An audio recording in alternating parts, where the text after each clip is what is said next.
Netcasts you love. From people you trust. This is Twit. Bandwidth for Triangulation is brought to you by Cashfly at CACHEFLY.com.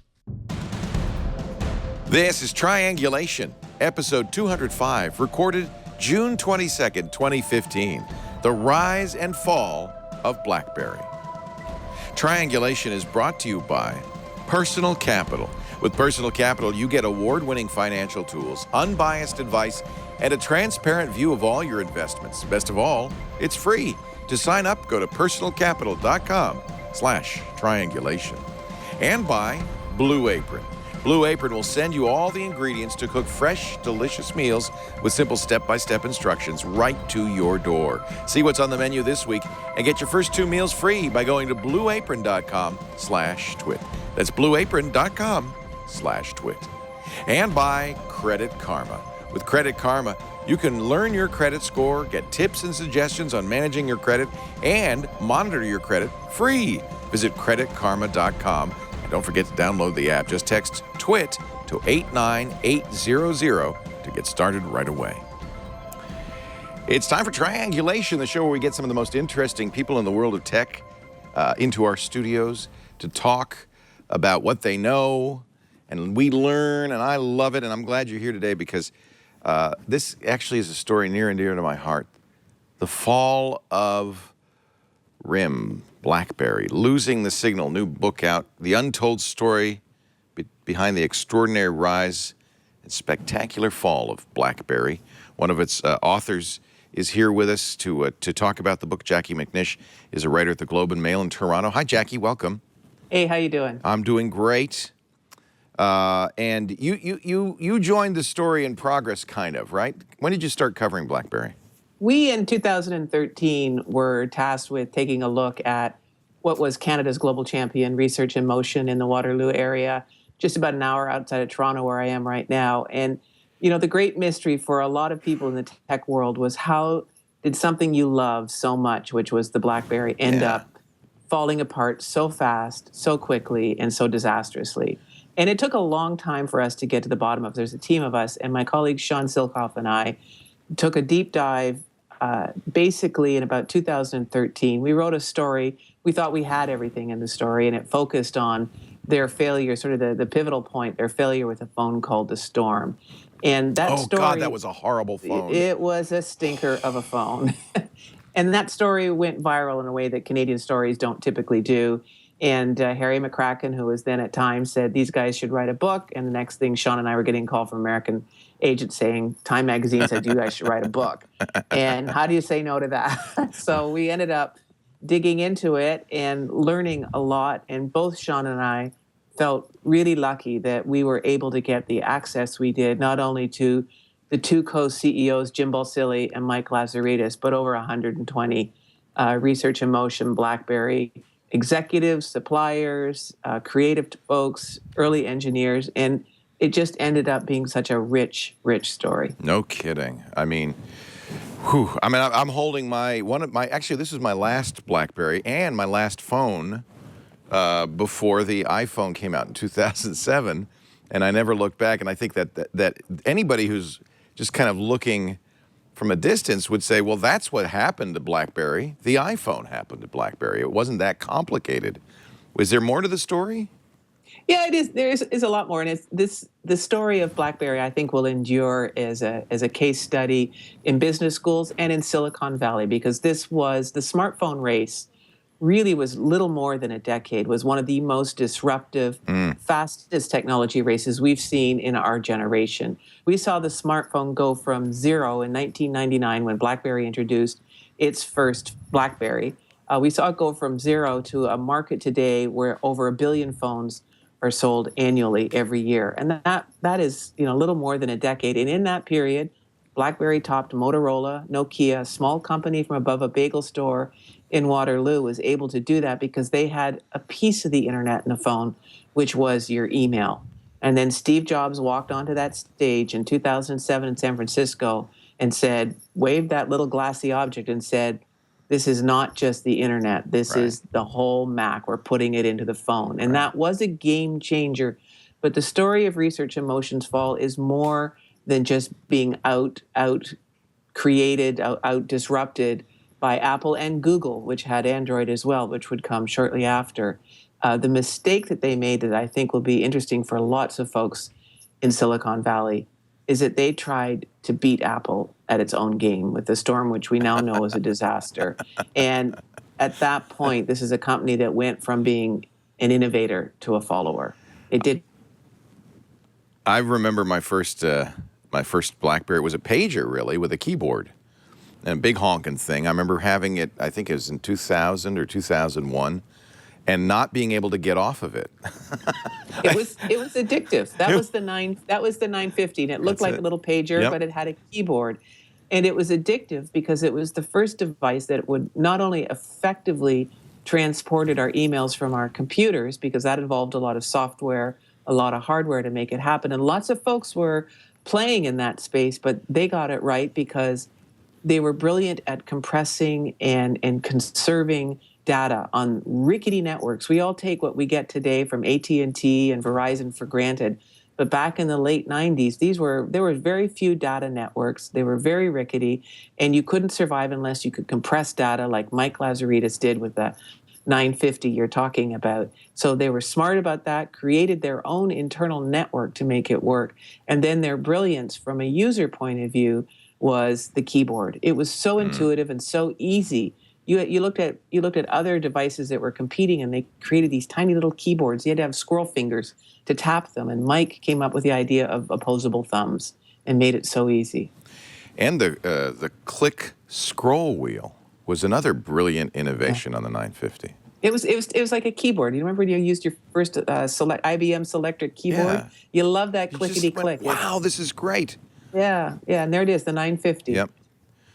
Currently unavailable on Amazon.com. I'm lucky enough to have one. I'll let you hold it. But it one won't day. work, right? Because the network no longer exists. That's right. That was on the Mobitex network. It no longer exists. Oh, man, it was so great. I remember in 2003, I think it was, interviewing the chairman of the FCC, Michael Powell at the time.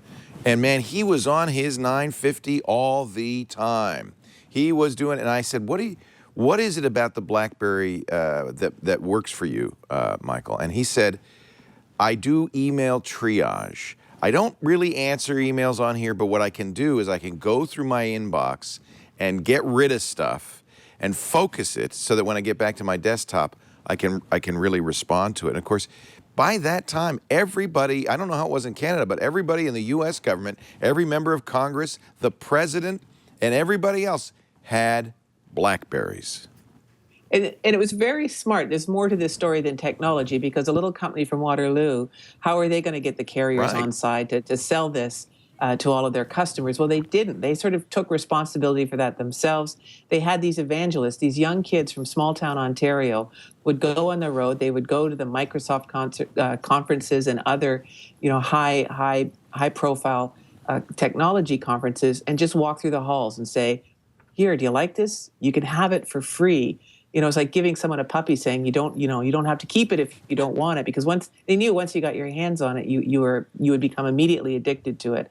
So it was word of mouth, and they specifically targeted people like the head of the FCC, CEOs, road warriors, salesmen that were out of the office all the time and hated being unconnected. And this brought them right back into either triage emails or other things going on in their life. Their wives could keep in touch with them. The families could keep in touch with them. It just gave them that instant gratification of communication that you couldn't get anywhere else. In fact, it's completely counterintuitive to think that almost everybody in the United States government's email was going through Canada.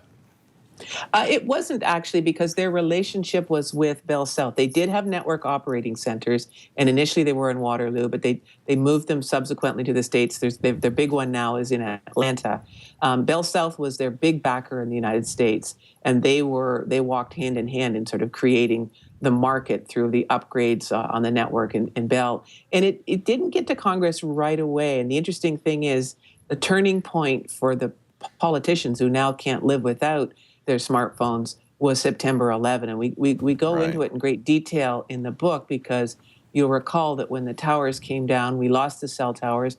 AT&T lost an exchange center, and the only thing working that day on Wall Street was the BlackBerry network, because they were using Bell South transmission towers that were based in New Jersey and were unharmed by the terrible effects that day. And there is a library, the Library of Congress has a collection of emails that were sent that day that are both heartbreaking and uplifting, as people were finding each other or learning the terrible news of what had happened to their friends and family. Yeah. Well, this is such a great story. And I want to talk about, of course, how they met. I want to talk about how clever they were in the beginning, because, and this is a wonderful Canadian attribute. They downplayed what they were up to. They didn't raise Microsoft's hackles by saying, we're going to beat you. They said, oh, no, it's just a pager. You don't you don't have to worry about us. The book is called Losing the Signal. We're talking to Jacquie McNish, one of the two authors, along with Sean Silkoff from the Globe and Mail in Toronto. And it almost is a Greek tragedy. It's what a story. And I can't wait to really dig more into it. We're going to take a little break and do that in a second. But first, a word from our friends at Personal Capital. This was one of my favorite Triangulation interviews ever, was with Bill Harris. He was one of the founders of PayPal with Elon Musk. The stories he tells about the early days in PayPal. Then he went on to be CEO at Intuit. Guy knew money, could have retired, could have taken it easy for the rest of his life. He's a pilot. But no, he said, there's something to be done here, because people are not doing themselves any favors with the way they plan for their future, the way they plan for retirement. And he founded Personal Capital as a free solution to help you organize and understand your money. Look at that number. They're managing now $150 billion in assets. 800,000 people, including me, are using the Personal Capital dashboard to basically understand where our money is, what it's doing, and to find the things that are costing. Things like hidden broker fees. Those brokers, they're not, they're salesmen. They're not working for you.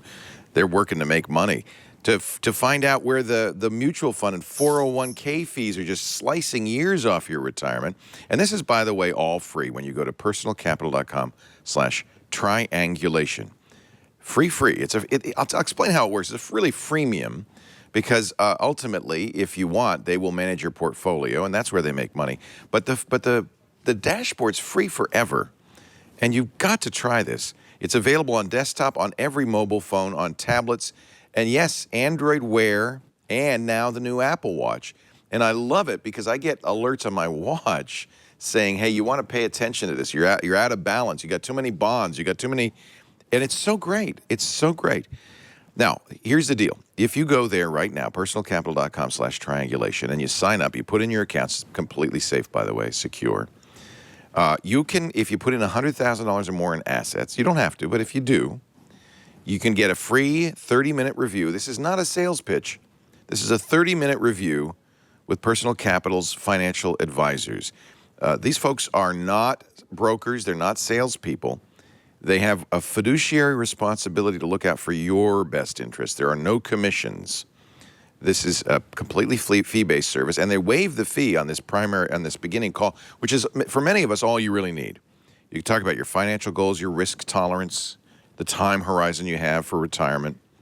So get your plan together. Get it started right. And if you've been investing, if you've been a smart young person putting money away in your 20s, you've probably got a decent little nest egg. But you want to make sure you keep track of it, and that's what Personal Capital helps you do. Right now, personalcapital.com/triangulation. Set it up. It's quick. It's easy. You'll have that dashboard forever. If you want the 30-minute review, all you have to do is put $100,000 or more in assets in there. And, of course, they do have portfolio management, but there's no obligation. They're not going to harass you on that one. Personalcapital.com. No reason not to do it, /triangulation. That's a good line there on the website. Your portfolio deserves a second opinion. Maybe even a first opinion would be good. Personalcapital.com/triangulation. The book is Losing the Signal, just came out from Flatiron Books. You'll see it at Amazon. I think there's an audiobook version of this, isn't there? That's correct. Yeah, I think I saw it on Audible. Jacquie McNish is our guest. She's the author, along with her colleague at the Globe and Mail in Toronto, Sean Silkoff. So they were, this is actually, I think their Canadian heritage leads to this. They were very unassuming when they first encountered Microsoft and all this. Absolutely. This is a story of two very different people. I mean, it's not unusual to have an innovator like Mike Lazaridis team up with a businessman like Jim Balsillie. We saw that at Palm. We've seen Mr. Hewlett and Mr. Packard. Sure. But this one must rank as the most extraordinarily odd coupling of two executives. On the one hand, you've got Mike Lazaridis, who from the age of 5 was making record players out of Lego systems that produced a little sound, not a lot, but he was very interested in combining the power of radio waves, wireless technology, and computing. I mean, this was a boy who was in his parents' basement tinkering since he was very young, and went to the University of Waterloo, got a degree in engineering, most of a degree. He got so hooked on pursuing his ideas, he didn't quite finish it at the end.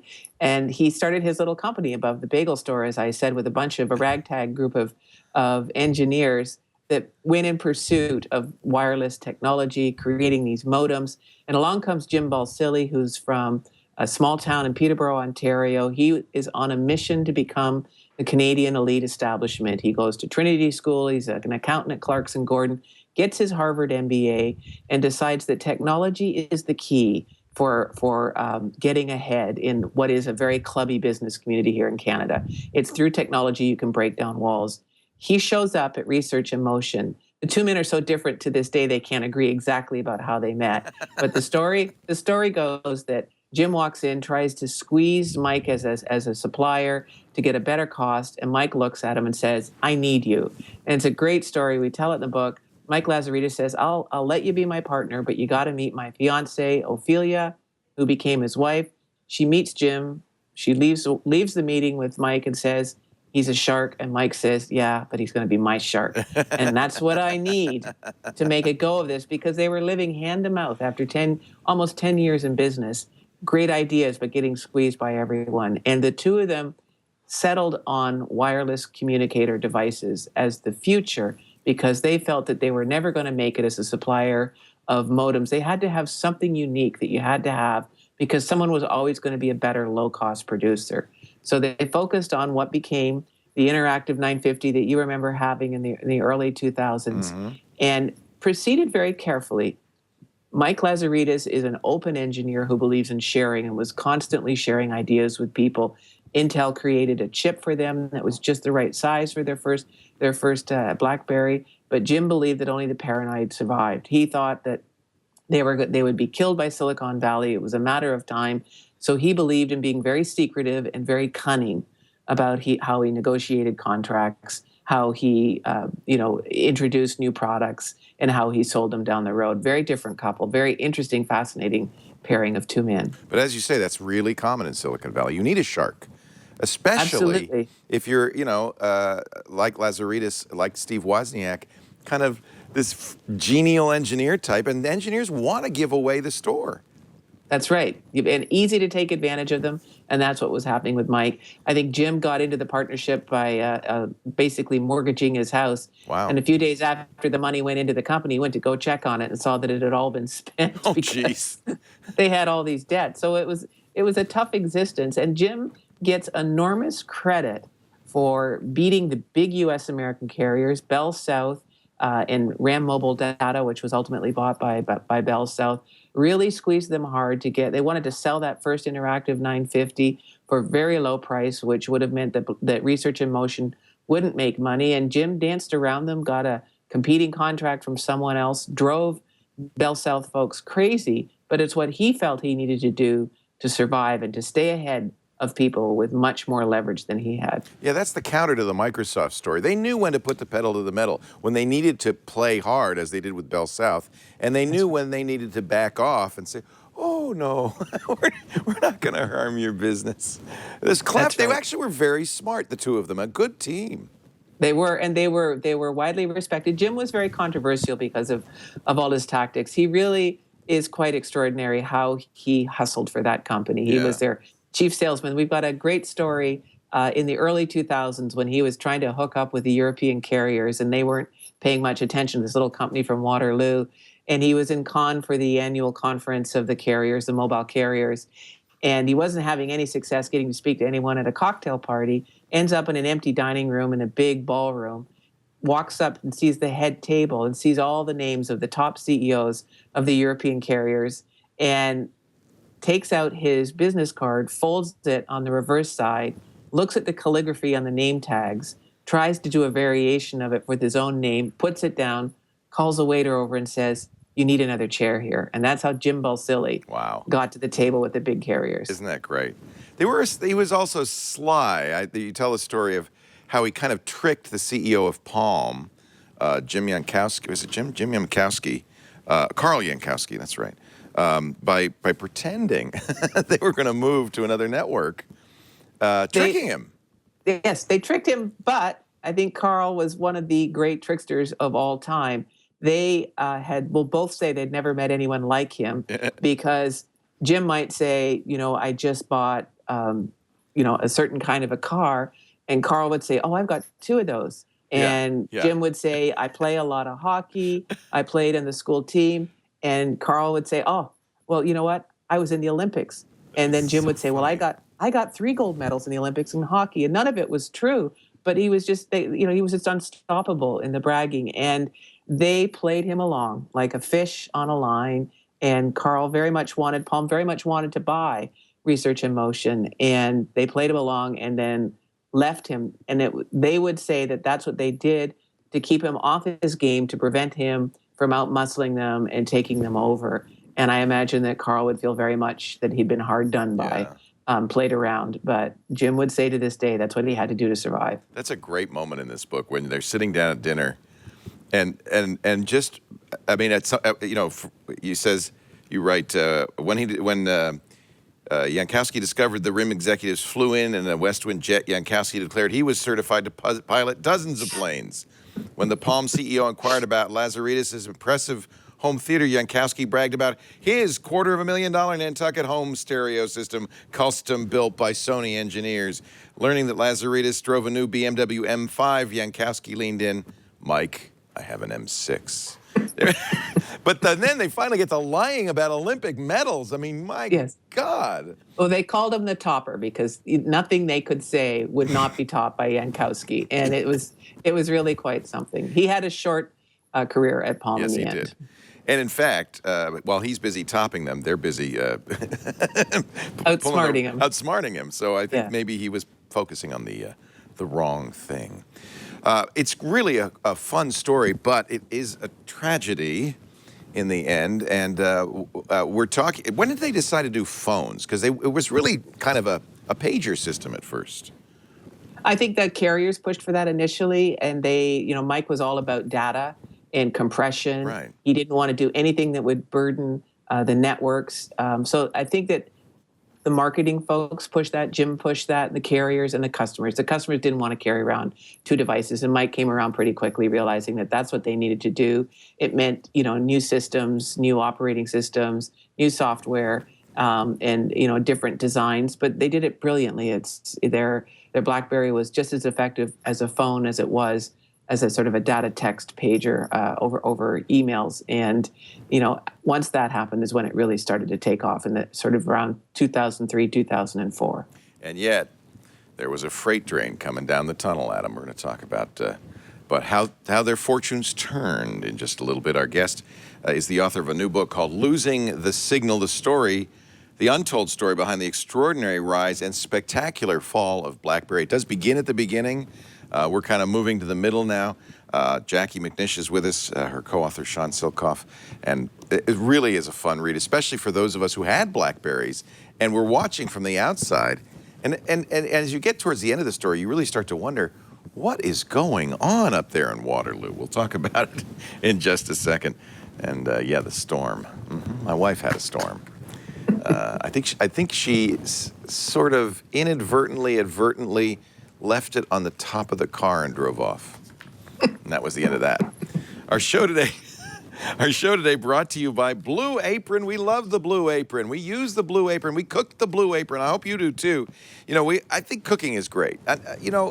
For a while we thought we were going to be a fast food nation, right? Nobody would ever cook. Everybody did everything out of a can or a microwave oven, a TV dinner, go to the restaurants, go to the fast food joints. And I think in the last few years we've rediscovered good food, well prepared. The problem is, who has the time? Blue Apron solves this conundrum. It's a better way to cook because you don't have to shop. You get home from work, and there's your lovely refrigerated Blue Apron box filled with delicious, fresh ingredients, just the right amount for your dinner. Here's Jason's box. He's going to make a lovely dinner right here. You see how easy it is. And this is a no-compromise dinner. A great value, easy to prepare, about half an hour. Healthy, between 500 and 700 calories per serving for less than $10 a meal. They also have a family plan with kid-friendly ingredients, so your whole family can enjoy this. Notice, by the way, the fish, the meat, never frozen. It's refrigerated in the box. And by the way, they work with your schedule, so you don't ever have a box sitting on the stoop waiting for you. It's always there when it's supposed to be there. They also will work around your dietary preferences. Now, in there is that great recipe card. It's a full 8.5 by 11 glossy laminated card with pictures, illustrations. They have additional videos on their website. In fact, all these recipes are freely available on their website at blueapron.com/twit. So if you want to do the shopping, you can, but Blue Apron makes it so you don't have to. And man, guys, you want to impress your date on date night? Make an amazing meal, and there's no one who won't say, wow, you're a catch. And it's easy.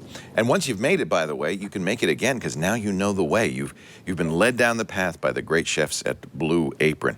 The menus are always new and fresh. You'll never get the same meal twice. You're going to love it. Shipping is free, and you will be blown away by the quality and freshness. They always get their ingredients from local farms. My mouth's watering right now looking at this amazing meal Jason's making. Watch this. He's getting the tahini. He's making the falafels. This is Jason, how? We remade this recipe a Master week ago, chef. and yeah, it's pretty. See, awesome. now that you've done it, you can go out and you get the ingredients and you know how to do it. That's right. So it's kind of like, the reason they call it Blue Apron, that's the Blue Aprons that are worn by the apprentice chefs at the Cordon Bleu in France. So in a way, they don't call it a cooking school, but you really do learn. And it's fun. And get the whole family involved. We're going to get you 2 meals for free so you can see how this works at blueapron.com/twit. This week's menu is up. You can see what they've got on the menu. Get your first 2 meals free. Blue Apron.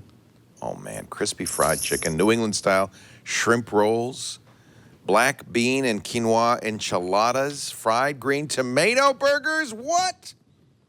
They have vegetarian, yeah, you bet. We sent Mary Jo Foley, loved it. She's a veggie. Blueapron.com/twit. 2 meals free waiting for you. We're talking about the spectacular rise and fall of BlackBerry. And anybody who used a BlackBerry loved the BlackBerry. The passion people felt for BlackBerry. Even for my last BlackBerry, the Curve. I loved it. The keyboard, people still talk nostalgically about that. But along comes Apple in 2007, and they've got multi-touch. There's no physical keyboard. Steve Jobs made a big point about that. You don't need a physical keyboard because it's all on the screen. In fact, really, if you look at it, the BlackBerry product was more mature, had better app store, had better selection. In every way, was a better product. But Apple captured the imagination of people. The real question is, what did Mike and Jim see this coming? Why didn't they see this coming? And why didn't they respond? That is the big question. And I think the narrative up until now, particularly in the U.S. and Silicon Valley, is they were idiots, they were complacent, they were arrogant, they didn't get the significance of the iPhone. That's not true. Mike Lazaridis took it apart in his home as soon as it hit the market and said, oh my God, they put a Mac in this thing. And Mike Lazaridis' perspective, you have to understand, is informed by his early fight to get the BlackBerry on very primitive networks.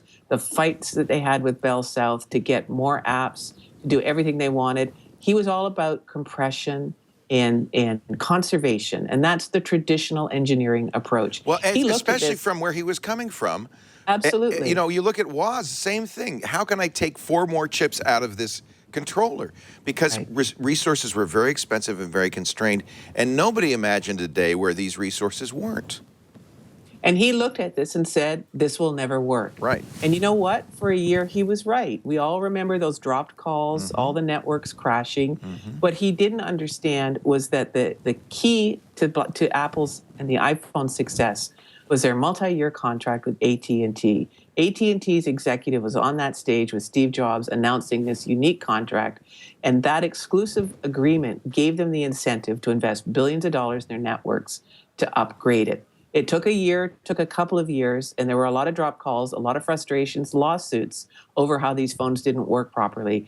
And then it was all go. It was the Jesus phone. Remember that name? Everyone was just gaga for the phone. And Mike and his engineers didn't understand that the world had changed, not so much because it was a touchscreen glass phone with the browser and internet access, it was because the networks were changing as well, and they had a competitive contract that they couldn't match. And so what did they do? Verizon approached them secretly. They wanted an iPhone killer. And Mike Lazaridis went to a meeting in New Jersey with the senior people at Verizon and said, I've got the phone for you. It's the Bold, which would prove to be their technically most successful phone of all times. But they didn't want anything to do with that. They wanted a touchscreen phone. And so Research in Motion, I mean, think about it. They're looking at one of the biggest carriers in North America saying, we will give you, an exclusive deal here. We'll put your phone in all of our stores. They never had access to that kind of a consumer-oriented carrier before. So it was the opportunity of a lifetime. Do you say, no, we're a keyboard maker, we can't do that? Verizon said, you do this in 9 months, and we'll give you this deal. It took them more than 9 months. It took them almost a year and a half. And by 2009, just before Thanksgiving, they shipped a product that in all respects they knew was a failure. They just couldn't do it in that short a period of time. So what was the lesson? That you can't follow, that you say no to a contract like that? Easy for us to say. I don't know that the right answer is, but it seems to me it's a pretty convincing case that you should have given it a try. Execution, complete failure. Yeah, it had a screen that clicked physically. Yeah, it did. Clicked. And that was Mike's idea because he couldn't imagine people using a smartphone without that click. If it wasn't the keyboard, do you replicate the click? And the click worked on this sort of little dome hidden underneath the screen. And if you pressed down a letter, you would get that click. But the problem was the balance. And they created these products that were handmade in Waterloo that worked brilliantly. But once it moved into mass manufacturing, they just couldn't replicate that careful balance that you needed to make the dome move the keyboard in the right way. You got to set the stage, though, because they were on top of the world in 2008. $70 billion stock market value. Quarterly revenues had doubled year over year. They were selling 60,000 BlackBerries a day. They had 45% of the market in the United States. I mean, this is as dominant a phone, a device as there had ever been. Right. And at that point, it's important to remember the BlackBerry is not even 10 years old at this point. So they are dealing with two things. They've got Silicon Valley, they've got Apple, and they've got Google, who's trying something totally different. And, in the end, you could argue was the most successful strategy, giving up their Android software to manufacturers and creating an opportunity for Samsung and others to race into this market. And at the time, they were facing the greatest competitive threat of their short life as a BlackBerry maker. They were racing to keep up, to scale, to keep up with global demand. They were a $20 billion company. They were moving from one manufacturing site in Waterloo to another 3 or 4 in other locations around the world. Indonesia couldn't get phones fast enough. One of the largest, most populous countries in the world was just crazy for this phone. So while they seemed to be having their greatest success, the roots underneath this company were starting to disintegrate because they couldn't do both. They couldn't be smart about how they were going to compete with Silicon Valley. At the same time, they were so successful in trying to keep up with demand.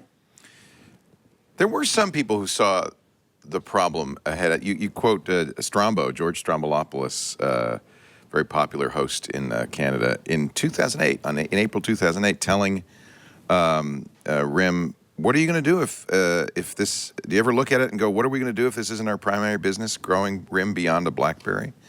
And Jim laughs and says, no, we're a very poorly diversified portfolio. You're just going to focus on one thing, Strombo says? It either goes to the moon or crashes to the earth. Yeah. Yikes. Message to self, don't say that. Yikes. In a television interview. You also say something very telling, because you say when Jobs promoted the iPhone, he would talk about the experience. He would talk about searching Paris maps or listening to Bob Dylan. And Lazaridis would say, well, it's a 3G tri-band HSDPA quad-band edge Wi-Fi A/B and G GPS device, 624 megahertz, strong-armed with an MMX. And he would engineer it. But he's a geek, right? Of course he is. And there, people watching, I'm going, oh, yeah, well, I but it turned out, really, in some ways, this was a change in the culture. That these devices were owned for a long time by people like me who cared about that kind of stuff. And Jobs made it about the experience. Right. When you had a BlackBerry, you put it on a belt, on a little container on your belt. I mean, you were the ultimate nerd, right? You know, and you didn't care how it looked. You didn't care that it was beautiful or that it wasn't beautiful or that it wasn't fun. I mean, the iPhone was fun, and Apple had the great advantage of Steve Jobs, who from the beginning with his first Mac computers gave you something that was a thing of beauty, that was easy to use, intuitive, and fun. And you've absolutely nailed one of the key issues here for this company. Neither Jim or Mike were communicators. Jim, when he likes to go unprepared before he gives a speech, and then when you go unprepared to give a speech, you end up getting derailed pretty quickly, and the message gets very confused. Mike loved to celebrate the intricate technical details. He sounded like a product manual because he thought that's what people wanted to hear. And they had a problem because they had grown up, you know, as slaves to the carriers. And a lot of people will say, and I think they're right, that RIM didn't understand who its customers were. For a long time, they felt their customers were the carriers. Steve Jobs, remember, used to call them the four orifices. You couldn't do anything without their approval. And BlackBerry would try to do simple apps like contacts or calendars, and the carriers would say no. So they would sneak them in, and they would have them embedded in the BlackBerries, and then they would do a software upgrade, and then the lights would go on in the networks because all this capacity was being used because these apps, these stealth apps, had been lit up by BlackBerry. Steve Jobs had nothing to do with that. With that special contract with AT&T, he was able to do an end run on the things that were making it difficult for Research in Motion to innovate in areas like apps that Apple was so good at. And as often, I mean, they were very bullish on the Storm. The Storm obviously was a flop and a black mark on BlackBerry and Verizon too. Thanks, guys, for forcing that down our throats. But that also started to shatter their relationship. I mean, and that's often the case when times are tough. Sometimes it's hard, and they didn't get along too well as time went by. This is where the story does become very Shakespearean, and it's very sad, and it's one that it's still hard for a lot of people to focus on because it ended so badly. And part of it was the Storm. When you're Jim the salesman and you're Mike the innovator, and the innovator is delivering a product that the customers don't want, that opens up a gulf. The gulf got ripped even further apart by the scandal involving backdating of stock options, which is a scandal that's well known in the United States, and it happened at Research in Motion. They were personally held liable, paid millions of dollars. Meanwhile, Steve Jobs just skates off unscathed. Yeah, he did, but a couple of his lawyers took the bullet. Yeah. But what happened with BlackBerry was that Mike very much felt that finance was Jim's business. He didn't pay attention to it. Jim should have done a better job of protecting them from it, and he felt betrayed. That's in his words. And Jim himself felt betrayed that Mike would even think that, because Jim had done so much for the company, helped them. I haven't even mentioned the patent fight that they had with NTP and how that caused a real crisis for Jim. And so there was a lot of these tensions erupted. The stock options was the last blow. They had a very difficult series of conversations. They maintained their professional relationship, but anyone working in the organization at the senior level knew that mom and dad weren't speaking to each other anymore, that it was a marriage in name only. The wheels are starting to fall off, basically. Absolutely. This is the derailment is slowly happening. And when you have the two heads of the company not speaking to each other, able to make decisions, and the individual camps are growing and separating, and rivalries are occurring within the organization, you no longer know what you should be making, how you should be positioning it, how you should be even marketing it. When their next big disaster was the playbook. Mike to this day feels that their tablet, the playbook, was a very smart step for the company. It didn't have native email, but he defends it to this day because he says all you have to do is tether your BlackBerry, and you only need one plan. I remember very well day, seeing the playbook at CES and saying, where the hell's the email? You weren't the only one. Yeah. A lot of people are asking that question. And there's Mike, the traditional engineer, the conservationist, thinking what a waste it would be to have two plans. Again, misunderstanding the consumers. And at that point, they really fell apart. The board was coming under increased pressure. There was new directors coming in. That was a third camp. So you have the board, the two CEOs at odds. And the rest is just a very sad story of a company falling apart. And I'll tell you a little anecdote. Samuel Clemens, who we know as Mark Twain, he made a very bad investment in the 1800s in a printing press. And there was a lot of competition, very, very similar parallels to the smartphone world, a lot of innovations. He was left behind. He was forced into bankruptcy. And someone asked him, how did your business fall apart? And he said at first it was very slow, and then it was very fast. And that is exactly the story of BlackBerry. We're going to take a break and talk a little bit about what's going on today at BlackBerry, because it's not all over yet, I don't think, I hope. The author, of course, of Losing the Signal, the untold story behind the extraordinary rise and spectacular fall of BlackBerry, Jacquie McNish is with us. And it is a great story. Well, and by the way, I have to say, very well researched, great detail, stuff you've never read before. That really gives you some insight. And I think you're exactly right, Jacquie. It's very easy for those of us on the outside to say, well, Jim and Mike were just dumb. They ended up fighting too much. They created bad products. And they didn't think ahead. They didn't see the disruption coming down the pipe. But, it's easy in hindsight to say, oh, well, the iPhone was coming on strong. Not so easy when you're in the middle of it to know exactly what to do. We'll take a break, come back with more in just a bit. Our sponsor today is Credit Karma. And, a couple of weeks ago in Triangulation, I said something wrong, and I want to correct that. Credit Karma does require your Social Security number to sign up. I had said it does not. It does. Of course, you don't have to give them any credit card information because it's free. Credit Karma is fantastic. I've been using it for a long time. They have an app now, which is great. The most important number in your life, it's not your age, it's not your IQ, it's your credit score. And it will tell you what you're going to pay on credit card interest, what your home loan's going to be, whether you can even buy a home or an auto, what your student debt's going to look like. It is crucial to know it and understand it and how it got there and where it's going, and that's why Credit Karma is so great. Credit Karma, you may see other places say free credit score. Credit Karma's the place to get your free, and I mean free. There are no strings attached. Credit scores, reports, and monitoring, and great financial tools to help you make sense of your credit. I'll never forget when I signed up for Credit Karma and immediately saw that I still had an outstanding credit card that I thought was long gone and an outstanding payment on there. I called the company, resolved it, and my credit score went up, and it's worth just to find out what's going on. Download the free Credit Karma app. Easy to do. Just text TWIT to 89800. That's a short code. In most cases, that's a free text. TWIT to 89800. You'll get a link to the app and suggestions to help you manage and monitor your credit. Be alerted, which is nice when your credit score changes. By the way, that's really nice because this otherwise is happening all behind the scenes. You don't know what's going on. Credit Karma has financial tools to help you calculate home affordability, debt repayment, simple loans and amortization. Really useful site. Lots of articles on there to help you understand your credit, why it is the way it is, what you can do to know it, to protect it, to find the best deals. I love Credit Karma, and this is, again, absolutely free. So I want to be clear. I misstated. They do need your Social Security number. That's how they're going to get your credit information to sign up, but you don't give them any credit card information because this is absolutely free. CreditKarma.com to manage and monitor your credit for free. No credit card required.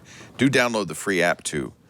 Text TWIT to 89800, 89800 to monitor your credit on the go. I love it. CreditKarma.com. We're talking to Jacquie McNish. Her book, Losing the Signal. She wrote it. I got to give credit to Sean Silkoff, her colleague at the Globe and Mail in Toronto.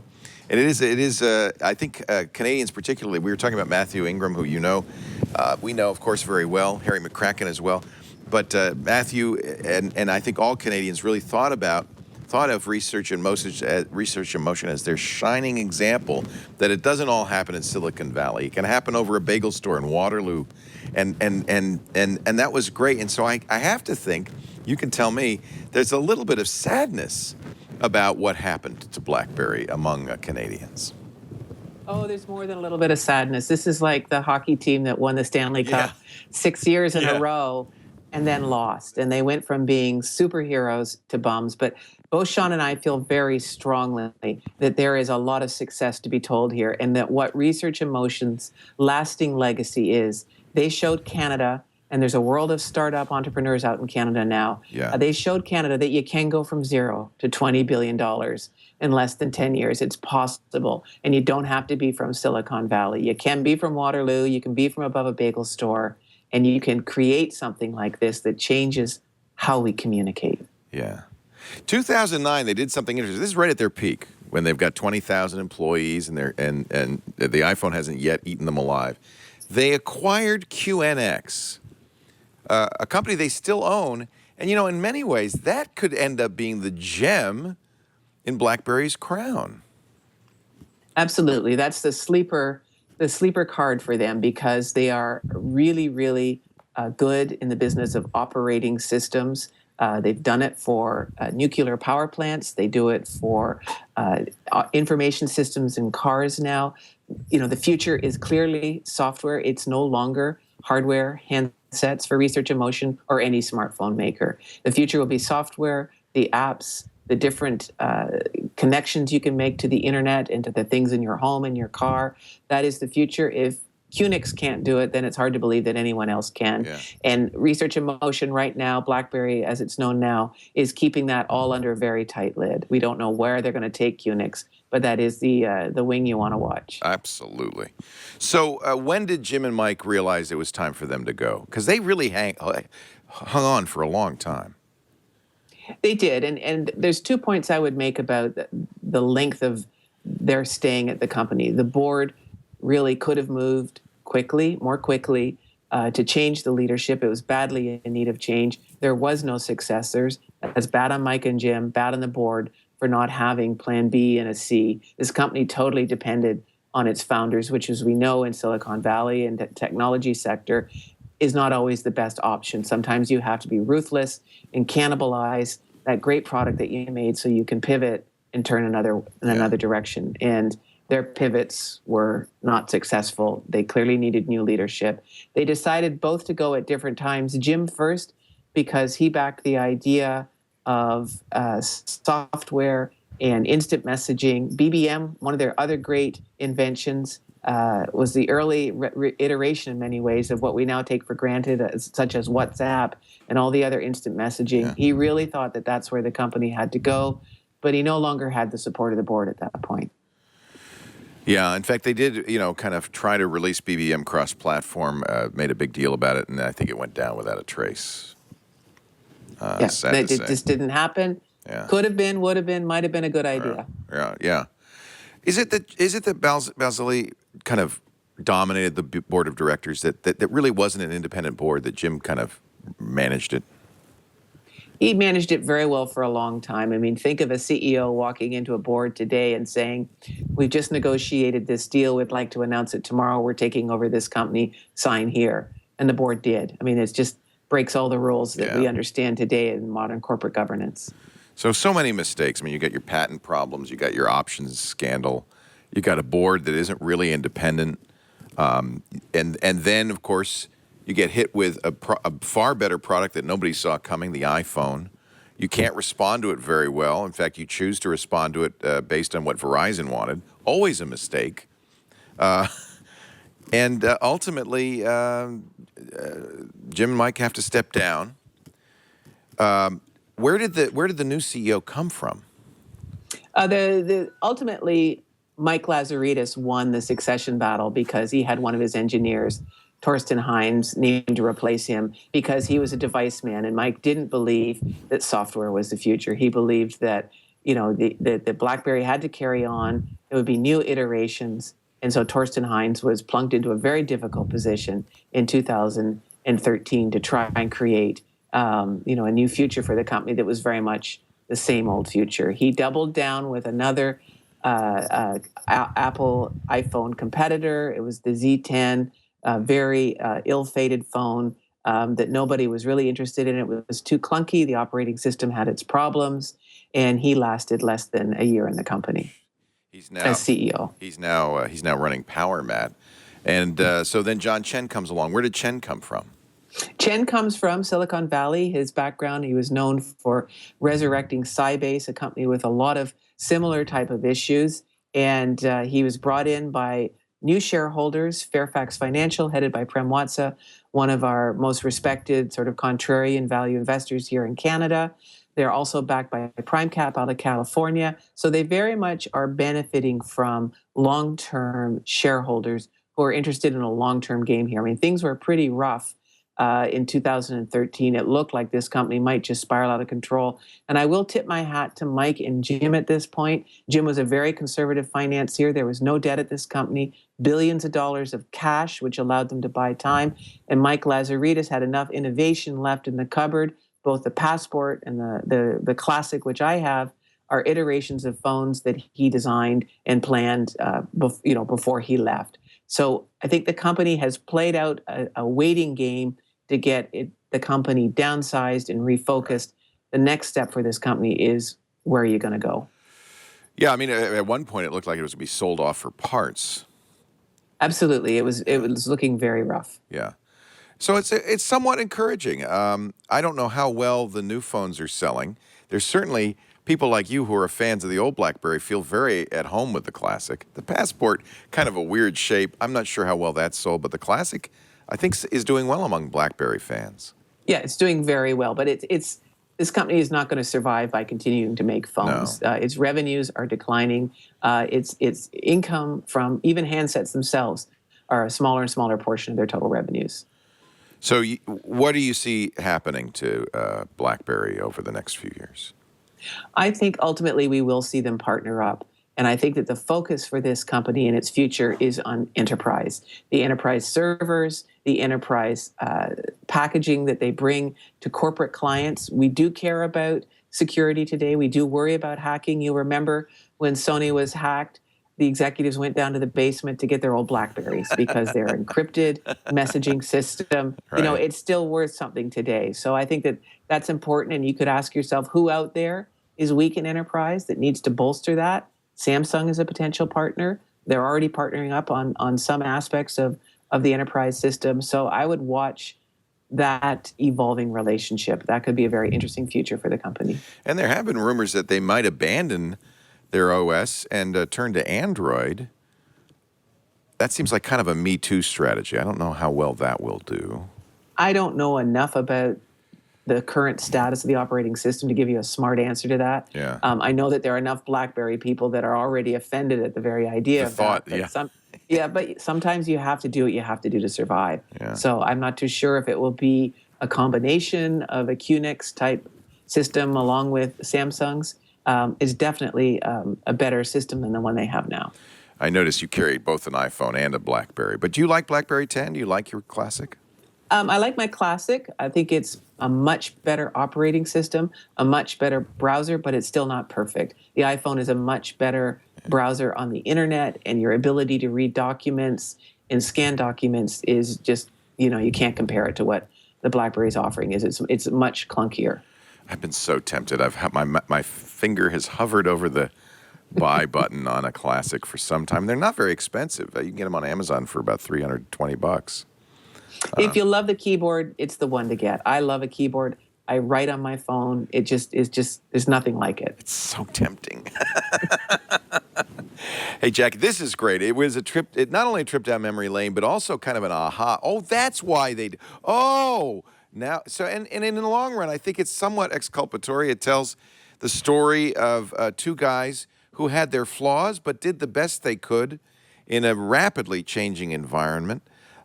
It's, as you say, Shakespearean, kind of a tragedy in the long run, but maybe a tragedy that'll be more like one of those MTV behind the music stories where they had their up, their down, but then they came back at the end. I'm rooting for BlackBerry. Losing the Signal is the new book. We've been talking to Jacquie McNish, the author, along with Sean Silkoff, the untold story behind the extraordinary rise and spectacular fall of BlackBerry. Thank you, Jacquie. My pleasure. Good talking to you. Appreciate your time. Good to talk to you, too. I'm so close to buying that classic. It's so tempting. Wouldn't it be fun to have that? We do Triangulation every Monday, 11 a.m. Pacific, 2 p.m. Eastern Time. That's 1800 UTC. If you want to watch live, I appreciate it. We love the chat room. Some great side conversations going on in the chat room. And, of course, I use that input to do the show. But if you can't watch live, we've got it for you on demand, twit.tv/TRI. And that's for every show, all 100, whatever it is, shows that we've done.